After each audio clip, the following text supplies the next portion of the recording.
আচ্ছা, আপনাকে যদি বলা হয় আপনি আপনার স্ত্রীকে কতটা ভালোবাসেন, অথবা আপনি আপনার স্ত্রীর জন্য কি করতে পারবেন, আপনারা কি উত্তর দেবেন? বলবেন হয়তো অনেকটা ভালোবাসি, আমার সামর্থ্যের মধ্যে সে যা কিছু চাইবে আমি সব কিছু দিতে পারবো। কিন্তু সামর্থ্যের বাইরে বেরিয়ে কিছু করার সাহস কি হবে আপনাদের? ভাবছেন তো কেন আজ এসব কথা বলছি? কারণ আজ এমন একজনের গল্প আপনাদের বলবো, যিনি তার স্ত্রীকে ভালোবেসে নিজের ক্ষমতার কথা, সামর্থ্যের কথা ভুলে গিয়েছিলেন। গল্পটা শুরু হচ্ছে বিহার রাজ্যের পিছিয়ে পড়া একটি গ্রাম গেহলৌর থেকে। গ্রামটিকে পাশের শহর থেকে বিচ্ছিন্ন করে রেখেছে মস্ত একটি পাহাড়, তার নামও গেহলৌর। সেই গ্রামেই শুরু হয়েছিল দশরথ ও ফাল্গুনীর প্রেম কাহানি। ধীরে ধীরে তারা বিবাহ বন্ধনে আবদ্ধ হন। আর 5 জন গ্রামবাসীর মতন দশরথও পাহাড়ের অপর পার্শ্বে কাজ করতেন। দুপুরের প্রখর রোদে দূরের পাথরের দিকে তাকিয়ে বসে অপেক্ষা করতেন তার ফাল্গুনের জন্য। তিনি সেই দুর্গম পাহাড়ের পথ পেরিয়ে তার স্বামীর জন্য নিয়ে আসতেন খাবার আর জল। সারাদিনের ক্লান্তি যেন নিমেষেই উদা হয়ে যেত দশরথের। সেদিনও ফাল্গুনির জন্য অপেক্ষায় প্রহর গুনছিলেন দশরথ। কিন্তু তার ফাল্গুনির তো এত দেরি হয় না। দেরি হওয়ায় উৎকণ্ঠা বাড়তে থাকে তার। যে পথ ধরে ফাল্গুনি তার কাছে আসে সেই পথ যে অতি ভয়ঙ্কর। একবার পা পিছলে গেলে যার রক্ষা নেই। তবে কি? হ্যাঁ, তার আশঙ্কাই সত্যি হয়েছে। তার জন্য খাবার নিয়ে আসার সময় ফাল্গুনি পাহাড়ের পথে পা পিছলে পড়ে যায়। পাহাড়ের গায়ে ফাল্গুনির রক্তের ছাপ। যত দ্রুত সম্ভব তাকে নিয়ে যেতে হবে শহরের হাসপাতালে। কিন্তু পাহাড় পেরিয়ে 70 কিলোমিটার দূরের হাসপাতালে যেতে গিয়েই দশরথের কোলে মৃত্যুর কোলে ঢলে পড়ে ফাল্গুনি। এলোমেলো হয়ে যায় দশরথের গোটা জীবন। তার সমস্ত রাগ গিয়ে পড়ে পাহাড়ের উপর। শেষ পোষ্য ছাগলটিকে বেচে তিনি হাতুড়ি ও শাবল কেনেন। সিদ্ধান্ত নেন এই পাহাড় তিনি একাই কেটে রাস্তা বানাবেন। এই পাহাড়ের জন্য অকালে আর কারুর প্রাণ যাবে না। যেমন বলা তেমন কাজ।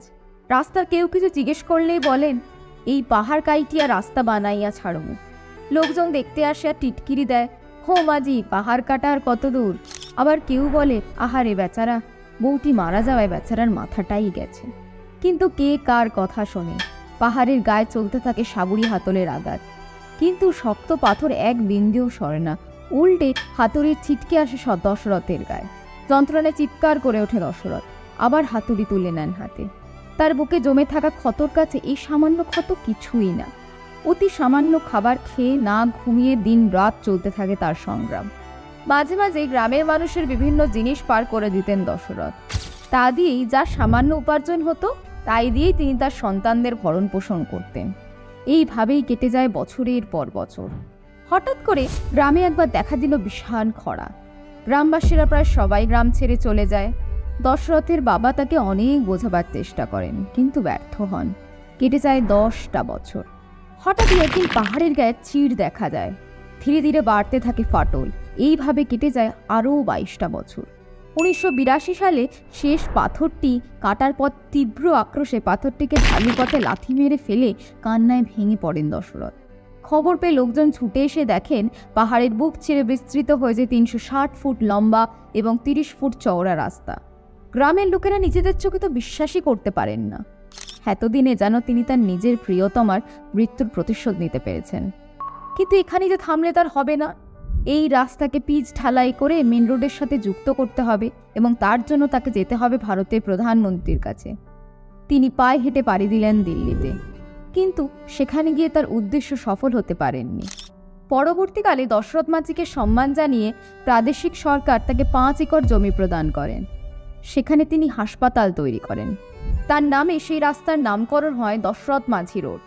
2006 সালে বিহার সরকার পদ্মশ্রী পুরস্কারের জন্য দশরথ মাঝির নাম দিল্লিতে পাঠান, কিন্তু তিনি পদ্মশ্রী পাননি। অনেক পরে বিহারের মুখ্যমন্ত্রী তাকে পুরস্কৃত করেন। 17ই আগস্ট 2007 সালে 73 বছর বয়সে ক্যান্সার রোগে মৃত্যু হয় মাউন্টেন ম্যানের। ওনার জীবন নিয়ে তৈরি হয়েছে সিনেমাও, মাঝি দ্য মাউন্টেন ম্যান। তিনি মারা যাবার পর 26শে ডিসেম্বর 2013 সালে ভারতীয় ডাক বিভাগ বিহারের ব্যক্তিত্ব সিরিজে ওনাকে একটি স্ট্যাম্প প্রকাশ করেন। এক যুগে স্ত্রীকে ভালোবেসে শাহজাহান তার বেগম মমতাজের জন্য তৈরি করেছিলেন তাজমহল, আর এক যুগে ভালোবাসার নিদর্শন তৈরি করেছিলেন দশরথ মাঝি।